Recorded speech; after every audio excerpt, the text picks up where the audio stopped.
F-35가 또 떨어졌습니다. 지난 1월 24일 남중국해에서 미 항모전단을 운영하던 F-35C가 착함 중 추락했습니다. 이로 인해 6명의 중경상자가 발생했는데요. 이를 본 세계 각국이 F-35 성능에 의구심을 표하고 있습니다. 특히 얼마 전 동체 착륙 사고를 겪은 대한민국의 여론이 크게 술렁이고 있는데요. 지난 1월 4일과 1월 11일 연달아 2차례 벌어진 사고로 인해 대한민국 공군이 발칵 뒤집혔습니다. F-35의 결함 논란에 더해 F-5 교체 요구라는 두 가지 빅 이슈를 해결하기 위해 크게 고심하고 있는 모양새입니다. 하지만 이를 어떻게 해야 할지 결론을 내는 것이 쉽지 않아 보이는데요. 이에 대해 공군의 어떤 사업이 문제이고 도대체 이처럼 해결이 어려운지 궁금해하시는 분들이 늘어나고 있습니다. 그래서 준비했습니다. 오늘은 F-35 동체 착륙 사고 이후 벌어진 내용을 모아 총집편으로 묶어봤습니다.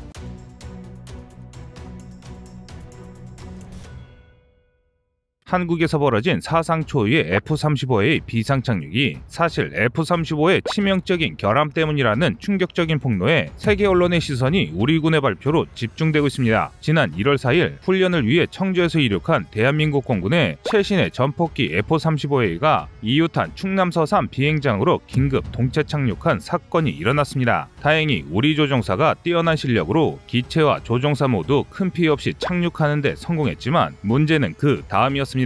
조종사와 기체 모두가 무사한 만큼 매우 빠르게 원인 분석이 이루어졌고 그 결과 F-35의 핵심 체계가 완전히 정지되었다는 충격적인 사실이 밝혀졌기 때문인데요. 이로 인해 대한민국은 물론 F-35를 구입한 모든 나라들이 발칵 뒤집혔습니다. 원인이야 어쨌든 간에 비행 중 전투기의 핵심 기능이 전부 정지될 정도라면 자신들도 같은 일을 겪을 수 있다는 생각에 공포에 질려 있는데요. 우리 군 역시 사고 원인을 파악한 직후 지금까지 도입된 모든 F-35A의 운항 중지를 선언했습니다. 전문가들은 어떤 문제가 시발점이 됐을지는 알 수 없지만 전투 체계가 완전히 작동하지 않는 수준이라면 무기의 가장 핵심적인 요소 중 하나인 신뢰성을 전혀 충족할 수 없는 폐품이라고 말합니다. 일각에서는 전투기 내부의 전자제어 시스템을 통제하는 PBW에 문제가 있을 수도 있다고 주장하기도 합니다. 이 때문에 국내에서 F-35의 추가 도입을 중단하고 KF-21 보람의 양산 대수를 늘려야 한다는 의견이 힘을 얻고 있습니다. 그러나 이는 그리 현명한 판단이 아닙니다. KF-21 보람에는 훌륭한 전투기이지만 애당초 미들급으로 설정되어 개발된 전투기임에 반해 F-35A는 시작이 어쨌든 결론적으로 매우 강력한 하이급 전투기로 인정받고 있습니다. 즉 전투기의 규모와 용도를 생각했을 때 F-35A를 줄이는 것은 말이 되지 않습니다. 그렇다고 기존처럼 미국이 문제를 개선해 줄 때까지 바라만 보자는 이야기는 아닙니다. 오히려 한 발 더 나아가야 한다는 것이 여러 전문가들의 의견인데요. KF-21 보람의 이후 개발될 예정이던 6세대급 전투기 개발 계획을 좀 더 앞당기자는 것이죠. 그런데 이에 대한 반대도 만만치 않습니다. 지금 개발 중인 보람에조차 아직 비행 테스트를 못했는데 곧바로 6세대기를 개발하겠다는 것은 너무 위험하다는 것인데요. 과연 누구의 말이 맞는 것일까요? 그래서 준비했습니다. 오늘은 F-35A 결함 사고로 시작된 한국의 차세대 전투기 도입에 대한 이야기에 대해 전해드리겠습니다. 지난 1월 4일 청주 비행장에서 이륙한 F-35A가 서산 비행장에 비상 착륙하는 사고가 있었습니다. 해당 기체는 당시 방향과 고도를 알려주는 항법 장치는 물론 모든 전자제어 체계가 작동하지 않는 상태였으며 오로지 조종사의 감과 능력만으로 동체 착륙을 시행했습니다. 동체 착륙은 랜딩 기어를 사용할 수 없거나 그에 준하는 비상 상황에서 전투기 동체와 지면의 마찰을 적절히 조절해 착륙하는 아주 위험한 비상 착륙법인데요. 특히 이번에 동체 착륙을 시도한 F-35의 경우 뛰어난 스텔스 설계로 인해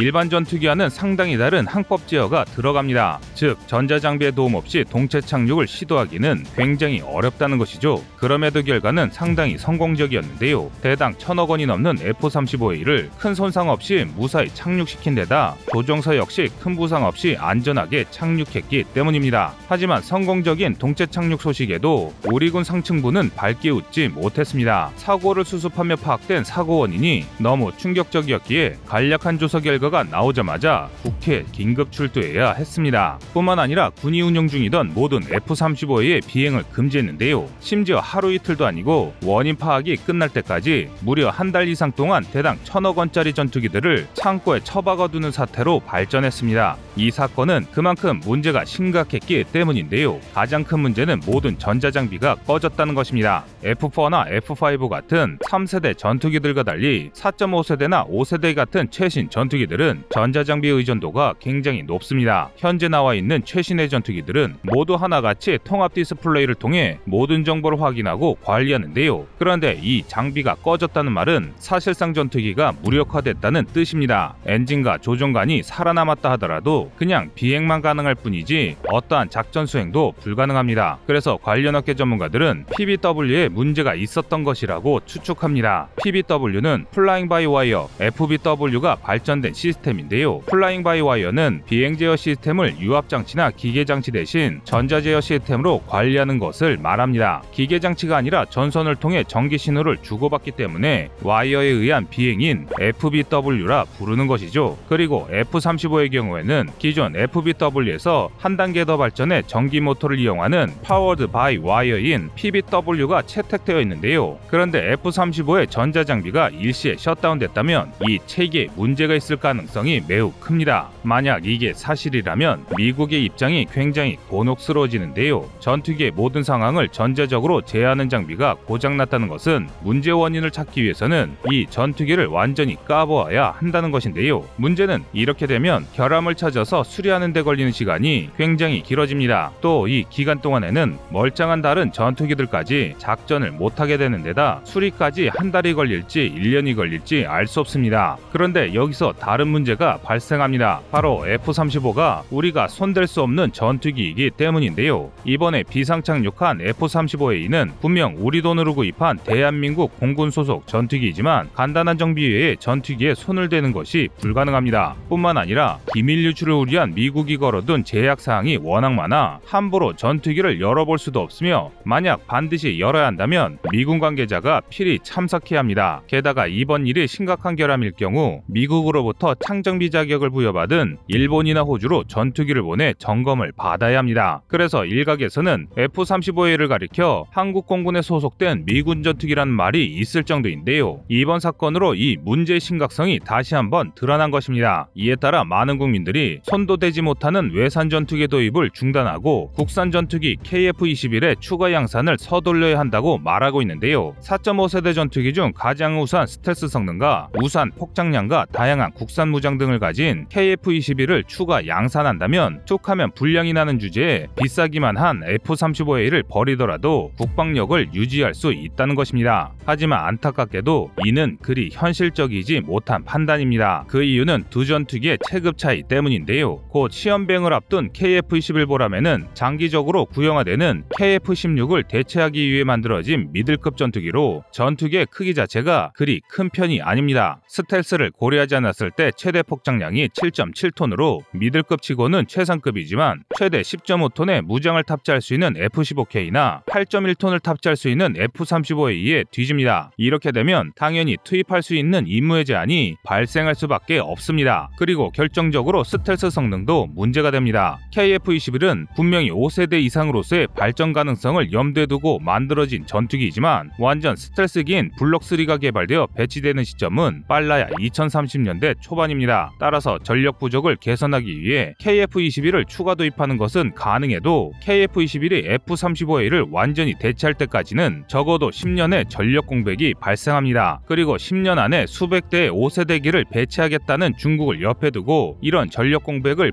방치하기에는 우리의 안보가 너무 위태롭게 됩니다. 쉽게 말해 적어도 10년은 아무리 답답하더라도 F-35A를 도입해 안보 격차를 메워야 한다는 것입니다. 그렇다면 한국은 그때까지 계속 미국에게 휘둘리는 무기 종속국으로 남아있을 수밖에 없을까 하는 건데요. 먼저 결론부터 말씀드리자면 절대 그렇지는 않습니다. 이번 비상 착륙 사건은 F-35를 구매했거나 구매할 예정인 나라들이 모두 주목하고 있는 일대 사건이며 아무리 미국이라 할지라도 한국에 갑질을 할 수는 없습니다. 전문가들은 오히려 어떻게든 한국을 달래 한국이 F-35의 도입을 계속할 수 있도록 해야 하는 상황이라 말합니다. 심지어 이에 더해 미국이 과거 F-15K 추락 사건 때처럼 한국의 전투기를 공짜로 줄 것이라고도 주장하는데요. 지난 2016년 한국이 FX 2차 사업으로 도입한 F-15K 40기 중 한 대가 추락했습니다. 있습니다. 조사 결과 가속 과정에서 갑자기 강력한 중력을 받아 기절하는 지락 현상으로 인해 추락했음이 밝혀졌습니다. 그리고 이는 딱히 미국의 잘못이라 할 수 없는 문제였습니다. 그러나 F-15K 20대를 한국에 추가로 수출하려고 했던 미국은 한국에 무상으로 한 기를 제공했습니다. 그런데 이번 사건은 2006년 F-15K 추락과 달리 미국의 기책 사유가 명백하고 현장국은 2006년 당시처럼 20여 대의 F-35 추가 도입을 검토 중입니다. 과거보다 미국이 한국에 양보해야 할 이유가 더 많은 상황인 것입니다. 그래서 전문가들은 미국이 아무리 보상을 적게 하더라도 사고를 당한 한 기를 신형기로 대체해 줄 것이며 F-35의 추가 개량 비용을 크게 감액해 줄 것이라 보고 있는데요. 미국은 지난 2020년 말부터 F-35의 블록포의 배치를 시작했습니다. 무장창의 탑재량을 50%나 늘리고 전자전 체계를 크게 강화했는데요. 이에 반해 현재 한국이 보유 중인 F-35는 블록3 사양으로 수출된 물량 중에서는 최신 사양이지만 추가 개량이 필요한 상황입니다. 그래서 일각에서는 이번 사태를 잘 이용하면 사고 기체를 신형 기체로 교환받는 것에 더해 추가 도입할 20대를 전부 블록4로 바꾸거나 개량 비용을 줄여줄 수 있을 것이라 보고 있습니다. 하지만 아무리 개량 비용을 깎아주고 첨단 장비를 준다고 하더라도 외산 무기는 결국 외산이며 정비 문제 같은 가장 핵심적인 여러 불편사항을 고칠 수는 없습니다. 결국 이에 대한 유일한 해법은 F-35나 F-15K에 준하는 고성능 하이급 대형기를 한국이 자체 개발하는 것뿐입니다. 그리고 이 사실을 누구보다 잘 알고 있는 것이 우리 군 당국인데요. KF-21 보라매를 5세대기로 업그레이드함과 동시에 보라매를 개발하면서 얻은 노하우를 바탕으로 우리 군을 위한 독자적인 하이급 6세대 전투기를 만들겠다는 것이 앞으로 우리 군의 계획입니다. 이는 충분히 현실성이 있는 계획입니다. 대한민국은 T-50 훈련기를 바탕으로 로우급 경공격기인 FA-50을 만들었고 이를 통해 축적한 기술을 바탕으로 미들급인 KF-21을 만들고 있습니다. 당연히 KF-21을 만들며 축적된 기술로 하이급 전투기를 못 만들 이유도 없습니다. 심지어 그 시점도 아주 절묘한데요. 현재 가장 빠르게 6세대기를 개발 중인 미국의 엔가드조차 2030년대는 돼야 제대로 배치될 것이라고 전문가들은 분석합니다. 바꿔 말하면 보라매3가 등장할 2030년대 초반까지 6세대기를 만들 수 있는 나라는 미국이 유일하다는 것인데요. 실제로 6세대기 개발을 천명한 대부분의 국가들은 5세대기는커녕 4.5세대기조차 제대로 개발하지 못한 나라들이 대부분입니다. 일례로 일본의 경우 폭망한 F2와 실증기 X2밖에 없는 상황에도 불구하고 4.5세대와 5세대 전투기를 뛰어넘어 단숨에 6세대 전투기를 만들겠다는 망상 중인데요. 이런 비현실적인 계획이 제대로 진행될 리가 없습니다. 따라서 우리 대한민국은 KF-21 블록3를 만들며 축적한 기술로 구체적인 설계를 확장한다면 본격적인 6세대기 개발을 시작하더라도 차근차근 단계를 잘 밟아 6세대기를 개발하는 과정을 겪는다는 것입니다. 이렇게 되면 한국은 미국을 제외한 타국보다 먼저 6세대기를 만들 가능성이 높아지게 되는 것입니다. 그리고 이렇게만 된다면 우리 대한민국은 완전한 항공 독립을 이뤄낼 뿐 아니라 세계 여러 나라들에게 군용기를 수출할 수 있는 명실상부한 항공 강국으로 발돋움하게 될 수 있습니다.